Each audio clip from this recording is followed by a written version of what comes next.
Dr. Senior Advisor, Jacobs, India and the Middle East. Thank you. Thank you so much for doing a round of introduction in record time. Thank you so much. And let's welcome Mr. Bhatt with a round of applause, please, for his opening.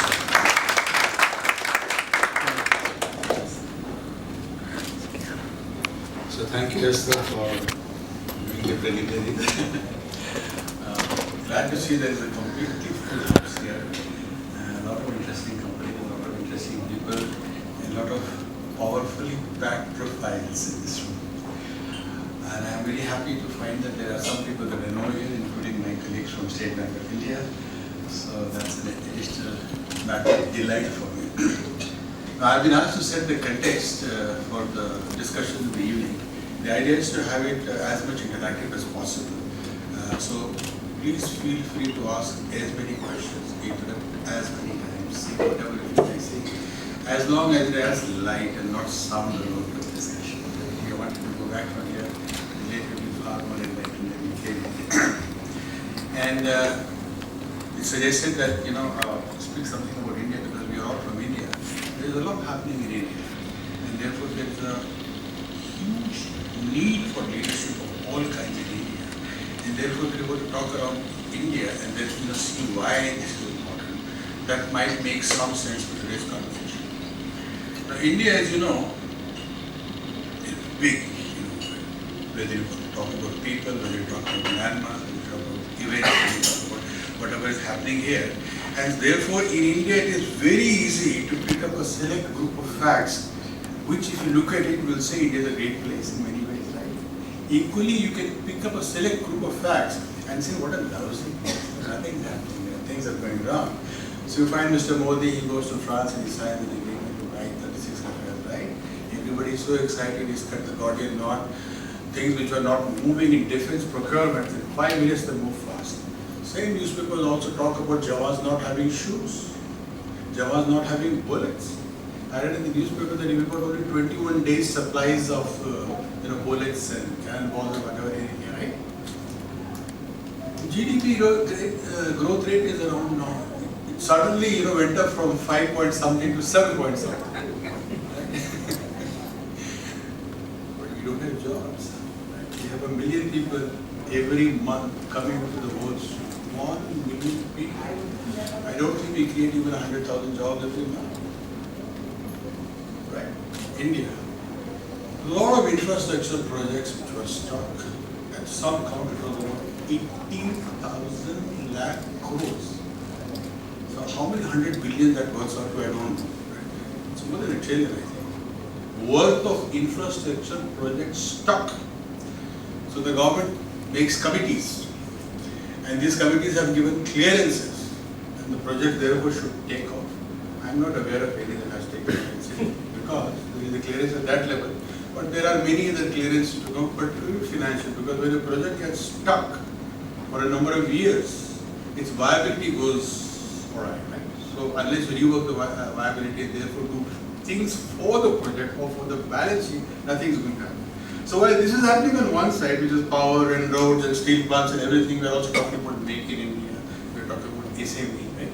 So that's why I said India, you can pick up one set of statistics which says India is a great place, and you can pick up another set of statistics which says India is not so great. Even then, with all that, what has happened definitely is that there is more hope in the country. In many ways we feel that we have reached bottom and now the only direction that we will move is upwards. And this is the hope which is there amongst almost all classes of country. Those who are having just one square meal a day are looking forward to it. Those who are working in the villages are looking forward to migrate to the cities. The unskilled are wanting to become semi-skilled. The semi-skilled are wanting to become skilled. Right? The frontline worker wants to become a supervisor. The supervisor wants to become a manager. The manager wants to go to the C-suite. So there is a lot of aspiration in India at the moment among all classes of people, and particularly the youth. I think about 65% of our population is below 35 years of age. The largest single group of such people anywhere in the world. And these people are dying for a better life. They hear all these things that the politicians tell them, the business people tell them, the people like you and me tell them, and they are hoping that their lives will get transformed. Better life, better career. But if you look at it in the context of what I said, whether or not this will happen, there is a question mark. So there is about 500, 600 million Indians wanting to work below 35 years of age, aspiring for a better life. And then there is a handful of people like you and me in this room who could possibly make it happen. If the hope of these people have to be realized, it can be done only by leaders, either in politics or government, in industry and business, in academy, in institutions, in regulations. Let's think about this. In today's world or in today's India, if you were to look at the kind of resources that we have in science and technology, in manpower and intellect, in commodities, energy, etc., whatever you have. And if you look at the poverty in India, this is in terms of numbers the poorest nation, the highest number of people who are poor, the highest number of people who even today go to bed hungry or who don't even have a bed to go to. They sleep on footpaths. And if you look at the resources of the world, tell me, is it not possible to provide food, clothing and shelter for every Indian? We have enough resources of every kind. We've got energy, we've got agriculture, we've got scientists, we've got water, we've got everything. And it is not happening. It is not happening because of the kind of leadership deficit that we have in this country. We don't think right, we don't work right, we don't do right, we don't learn right.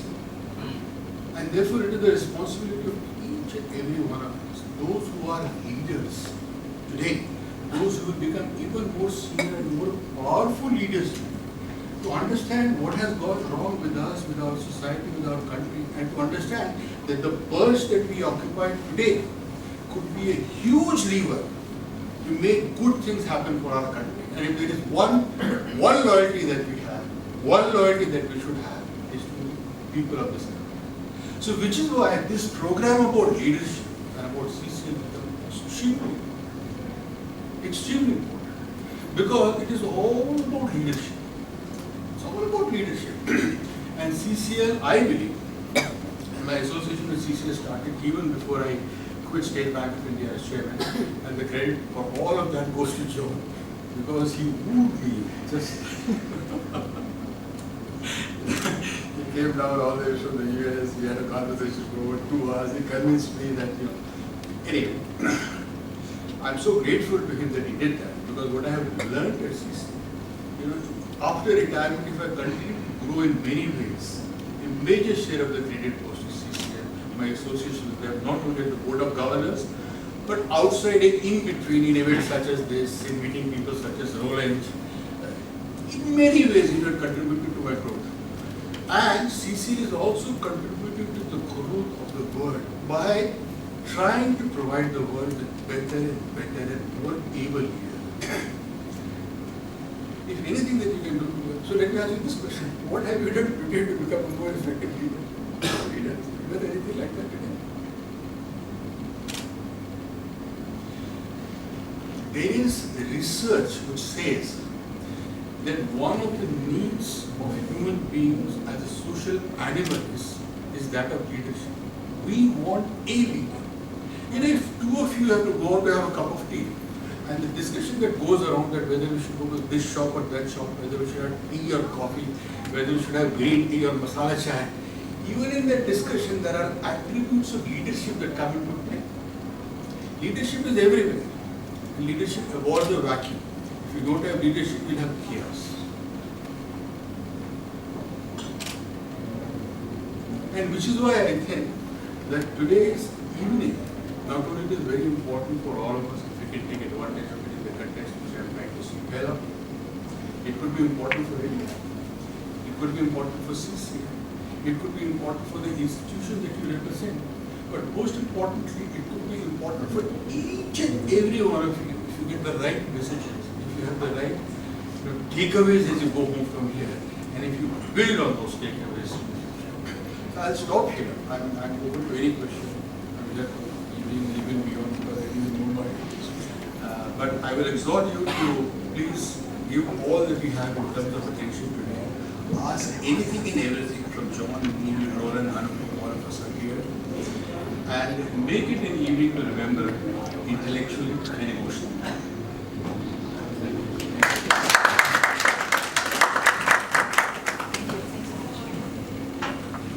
Let's welcome John.